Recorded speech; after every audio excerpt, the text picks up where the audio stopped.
namaste, assalamu alaikum. First of all, I'd like to say thank you to the organizers for having such an important conference and for inviting us in this capacity. I am Rona van Oudenhoven. I'm an independent consultant attached with ICDI, International Child Development Initiatives in the Netherlands, in the capacity of educational sociologist. Yeah, and I'm Nico van Oudenhoven. I'm also attached to ICDI, and I'm so happy to be able to wave at Manju, Hi Manju. who I haven't seen in many, many years. And I hope we will see each other before too long. While we are speaking, right now when we're making this video, there's a big conference on HIV/AIDS going on in Melbourne, Australia. And I think we have little to add to it, and I'm sure some of you have been there. At the same time though, I would like to pause for a second and reflect on the death of a very important man, Jualla, who was a fighter in the battle against HIV/AIDS. As we speak, we are in Nicaragua, where we work closely with la Asociación Amistad in Matagalpa, and we work in close collaboration with the organization there to generate new knowledge, develop policies and implement programs, all dealing with children in difficult circumstances, one of those being children infected and affected by HIV/AIDS. Our experience here has shown us that almost everything that we learned in this context is significant and relevant in a larger scale to many countries worldwide. What we found while working in these situations in many countries of the world is that very important and critical issues are pushed to the background, and we take this important venue to raise a few of those critical issues. Let's look at 3 issues, if you will. 3 of those critical issues that we identify are: 1, the newly emerging needs or issues of children and young people; 2, the creation of safe and unsupervised leisure space for girls and young women; and thirdly, the concept of a culturalized early childhood development and education and the important culture. Yeah, and we have been talking with Manju and Hargyan about these issues, and they're very interested, and we are hoping that we can work together in researching those issues even further.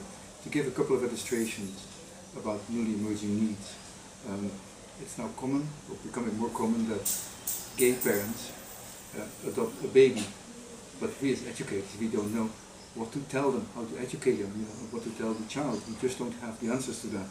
And another illustration is the introduction of computers at ever earlier ages. In a way, we see now that parents, in their role or as mediators between the child and the environment, are being pushed out. And again, we have to understand that and find responses on how to deal with those phenomena. And there are thousands of newly emerging needs. And again, we hope to research those with Manju and her colleagues. Another issue is that of free and unsupervised safe places for girls and young women.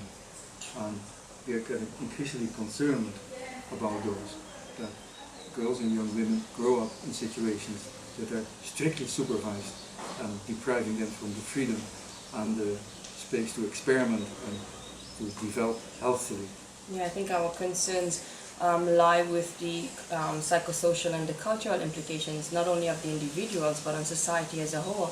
And as we speak of culture, the 3rd concept or issue that we think is highly underplayed is the concept of culturalized ECD and the importance of culture in learning. This came about when Nico and I worked in several countries and in education, looking at developing curriculum. And what came to the fore was the need for culture to be injected in the curricula of early childhood development. As we look at the slide on Diwali, this attests to what we're talking about. As we celebrate Diwali in India and also in Trinidad and Tobago, which is my country, there's so much to be learned in just the experience of children at play, of children enjoying celebrations, and the cultural knowledge that is imparted. There's much to be said for the learning of the 3 R's, but what we find is the reinforcement of culture in education is just so significant. Yeah, if you look at the next slide, it's a photo taken in Gaza. We talked to the parents and we said, how do you feel about the children? What do they miss most? And he said, to be frank, how what we miss most is that our children don't see beauty anymore. There's no beauty around, there's no culture anymore. And that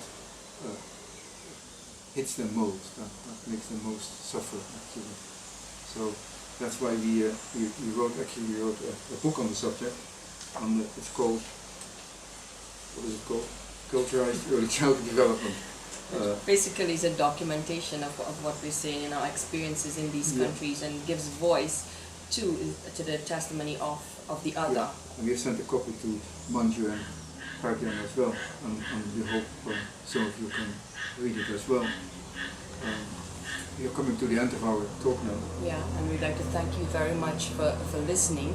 But what we'd also like to do is invite you to chat with us or to connect with us online. These are our email addresses. Mine is rjualla@yahoo.ca, as we currently both live in Canada, and Nico van Oudenhoven @gmail.com. Yeah, and we would like to end with a little video which we found on YouTube, and which stresses the importance of culture and brings home the message that culture, and especially music and art, are essential for the well-being of everybody, especially young people.